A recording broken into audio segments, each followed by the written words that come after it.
आज के मेरे इस क्लास में आप सभी का स्वागत है। आज मैं हिंदी विषय से कारक लेकर आया हूँ। कारक जो प्राय सभी कक्षाओं में 8, 9, 10, 11, 12 इन सभी कक्षाओं में कारक से संबंधित प्रश्न रहते हैं। इसको ध्यान में रखकर ही मैं इसको थोड़ा बड़ा करके और आसान तरीके से विश्लेषण करने की कोशिश कर रहा हूँ। आशा है इससे आपको बहुत ही सहायता मिलेगी। तो लीजिए शुरू करते हैं। कारक वाक्य के अंदर कोई भी वाक्य रहता है, उसके अंदर सर्वनाम रहता है, संज्ञा रहता है, क्रिया रहता है। एक वाक्य के अंदर कम से कम 4, 5, 3, 10 शब्द रहते हैं। तो उन शब्दों में जो वाक्य के अंदर जो शब्द है, उन शब्दों में संज्ञा या सर्वनाम उसका संबंध अन्य शब्दों से, उस वाक्य के अंदर अन्य शब्दों से जो संबंध स्थापित करता है, विशेष रूप से क्रिया के साथ जो संबंध स्थापित करता है, वही है कारक। तो कारक का ये जो बगल में मैं इस आसपास में लिखा हूँ, इसका विभक्ति चिन्ह है। कारक का चिन्ह बोलते हैं या कारक पद भी कर सकते हैं। और ये कारक के प्रकार हैं। कारक कुल मिलाकर 8 प्रकार के होते हैं।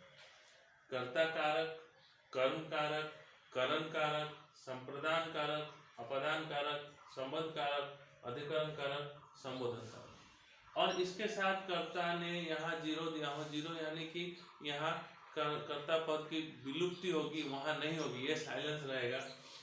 कर्म को यहाँ 0 दिए हैं। करण से या द्वारा, ये सारा ये फैक्ट केवल यदि हम लोग याद कर लें, ये केवल फैक्ट याद रहे कि कर्ता कारक में नहीं होता है या कुछ नहीं होता है, कर्म कारक में को होता है या कुछ नहीं होता है। ये फैक्ट यदि दिमाग में रहे तो हम लोग कारक से संबंधित प्रश्नों को आसानी से हल कर सकते हैं। इससे संबंधित कुछ मैं यहाँ उदाहरण दिया हूँ। सबसे पहले कर्ता कारक ये एक उदाहरण है। मोहन खाता है, मोहन ने खाया। पहले कर्ता कारक को समझें। कर्ता कारक वो है जिसमें काम जो कर रहा है, जो व्यक्ति काम कर रहा है, उसी को कर्ता कहते हैं। तो जो क्रिया है उसका प्रभाव उस व्यक्ति पे ही पड़ रहा है। खाने का काम कौन कर रहा है? मोहन कर रहा है। तो यहाँ ने नहीं है, मोहन ने नहीं है, ये साइलेंट है, उसी के लिए ये 0 है। और मोहन ने खाया, यहाँ ने आया। तो वाक्य के अंदर यदि ने आ रहा है या कुछ नहीं आ रहा और वो काम करने का प्रभाव काम कौन कर रहा है ये कर्ता के ऊपर पड़ रहा है, तो समझ लेंगे ये कर्ता कारक है। और उसमें विभक्ति जो होगी ने होगी या कुछ नहीं होगा। दूसरा है कर्म। कर्म के साथ को है। कर्म कारक क्या है?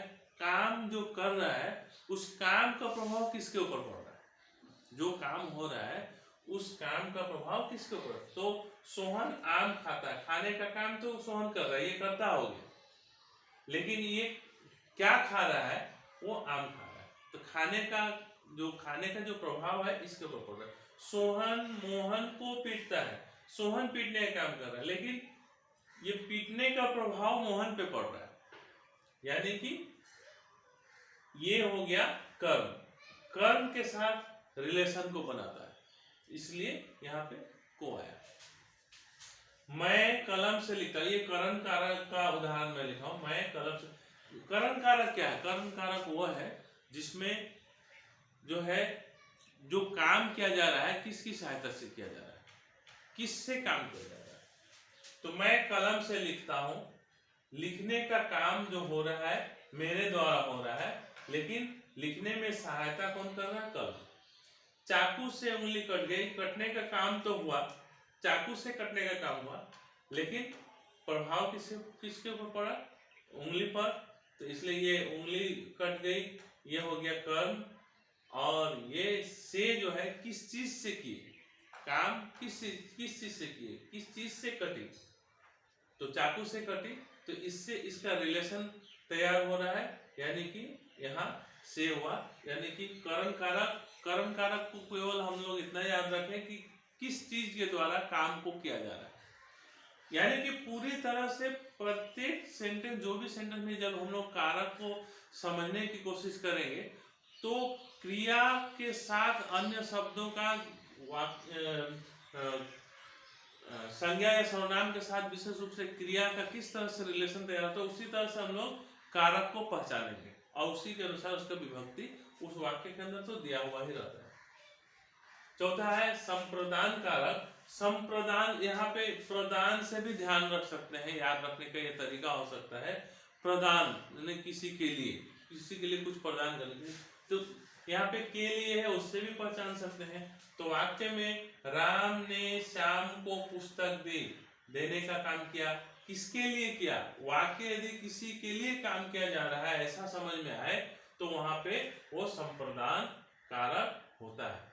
और अपदान मतलब कहीं से कुछ अलग हो रहा है, यानी कि अलग हो रहा है मतलब जैसे पेड़ से पत्ते गिरते हैं, आसमान से बारिश की बूंदें टपकती हैं, कक्षा से विद्यार्थी बाहर गए, बाहर निकलना, अलग होना, दूर होना, अलग होने का भाव जहाँ पे आएगा वो है अपदान कारक। पेड़ से पत्ते गिरते हैं, मैं एक उदाहरण दिया हूँ, छात्र कक्षा से बाहर गए, ये भी एक उदाहरण है। अधिकरण कारक, अधिकरण यानी कि जो काम हो रहा है उसका आधार क्या है, उसके आधार का पता चलता है।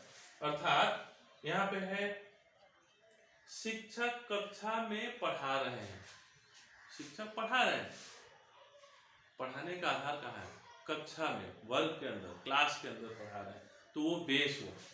तो वहाँ में पर, ठीक है, जैसे पुस्तक मेज पर रखी है, पुस्तक मेज पर रखी है, तो ये विभक्ति जब भी आएगा, ये पद जब भी आएगा, हम लोग आसानी से समझ सकते हैं कि अधिकरण कारक ये है। मूल तरह से यही फैक्ट यदि याद रहे तो हम लोग कारक को पहचान सकते हैं। दूसरी बात, संबोधन कारक। संबोधन, किसी को संबोधित किया जाता है, तो संबोधित किया जाता है तो उसमें हे, अरे, ये सब का प्रयोग होता है। हे प्रभु मुझे बचा लो, हे प्रभु मेरी सहायता करो, हे ईश्वर मेरी सहायता करो, अरे तुम आ गए, इस तरह के वाक्य जब आएगा तो वो है संबोधन कारक। कुल मिलाकर यही है कि कारक 8 प्रकार के होते हैं। कारक यानी कि संज्ञा और सर्वनाम, संज्ञा रहेगा वाक्य में या सर्वनाम रहेगा, और संज्ञा या सर्वनाम उसके साथ अन्य शब्दों का जो संबंध स्थापना होता है वो इनके द्वारा होता है, ने, को, से द्वारा, इस सब के द्वारा संबंध स्थापित होता है। विशेष रूप से क्रिया के साथ संबंध स्थापित होता है, वही है कारक। और वाक्य के अंदर एक के जगह 2 संज्ञा रह सकते हैं, एक संज्ञा सर्वनाम भी रह सकता है, तो उसमें किसके द्वारा संबंध स्थापित हो रहा है वो समझ लेने से ही कारक हमारे लिए आसान हो जाएगा। हम आशा करते हैं कि आज का मेरा क्लास आपको आसान लगा होगा। मैं ये जो पूरा फैक्ट है इसको पूरा क्लियर तरह से लिखा हूँ, आप इसको स्क्रीनशॉट लेकर भी रख सकते हैं। धन्यवाद।